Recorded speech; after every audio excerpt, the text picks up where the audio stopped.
Knock, knock, knock. Guess what, guys? Only 5 days left until the European Championship is going to begin. And in this video, we've got a particularly special one because it's our Group B, Group of Death predictions.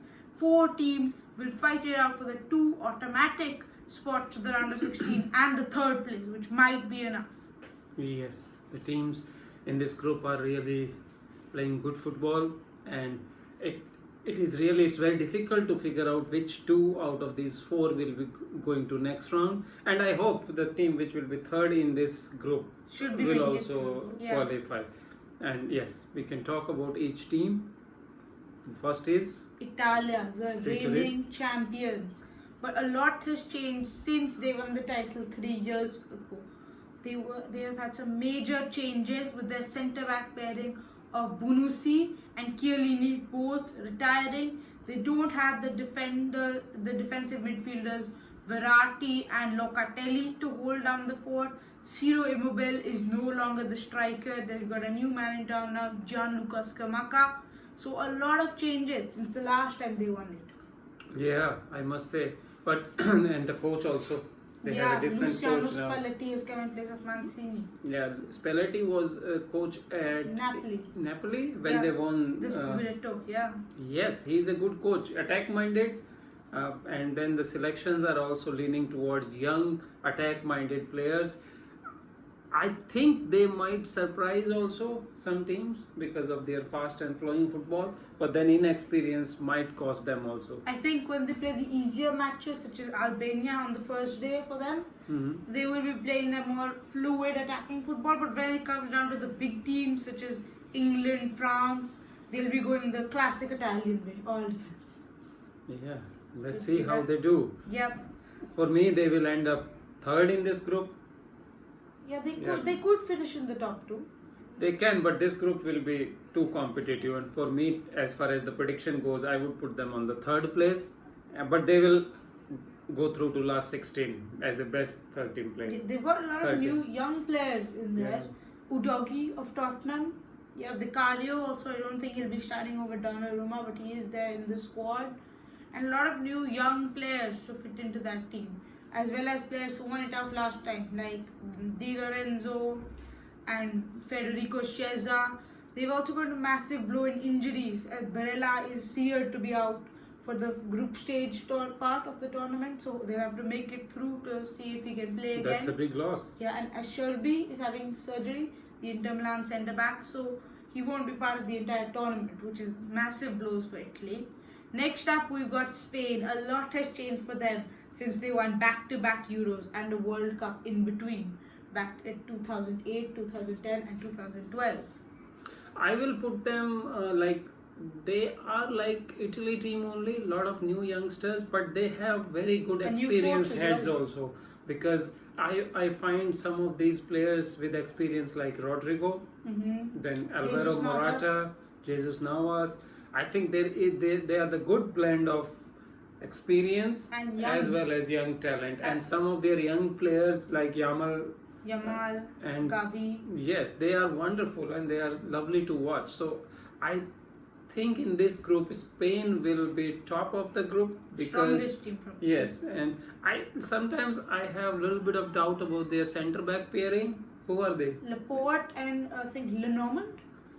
Yeah, I think that might be their weakness because Laporte did not play too much football actually. Yeah. So that's why I was a bit shocked if Kubasi wasn't going. Yes, Kubasi might be because he was only 17 years old, but he is generation talent. But that's what De La Fuente has done. He was a youth coach, I read, before succeeding Luis Enrique for the job. So he was always now ready to promote youngsters into the team.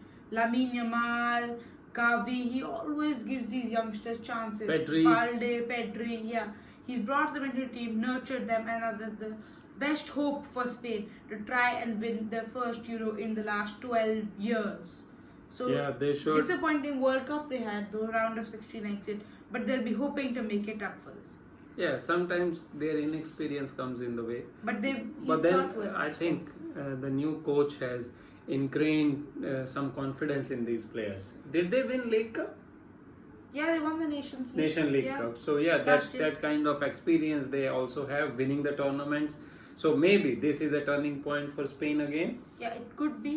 But I was actually surprised with a few of their selections not taking Girona's Alex Garcia or Atletico's Marcos Llorente, who is very versatile and can play almost anywhere on the pitch. Yeah. It will be, maybe, could be, because these versatile players are key for these kind of tournaments. You can see that like in England, who've taken Joe Gomez for the same reason. Yeah, but in this group, I think Spain will be top easily. Then we've got Croatia. They always find a way to defy the odds in the World Cup. Medalist in 2018, silver and bronze in 2022. They had a round of 16 exit last time after, guess who? Spain in the 2021 Euros. But they'll be hoping to find, I think the team's aged a bit since they're not in that goal anymore. This might be the last ever time we'll see Brozovic, Kovacic and Modric play together as midfield three. Yes, and then Modric and Brozovic are both really old, and Modric is not a starter for Real Madrid. I don't know how he will cope up with the 90 minutes of football, because for Croatia he will definitely start. Yeah.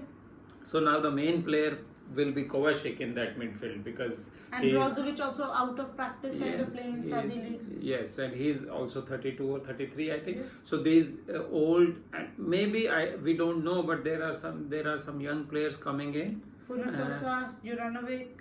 Yeah. So, but this time I think it will be, and the one player which I would like to have special mention is Guardiola. Josko Guardiola. Yeah. He is going to lead that defensive line.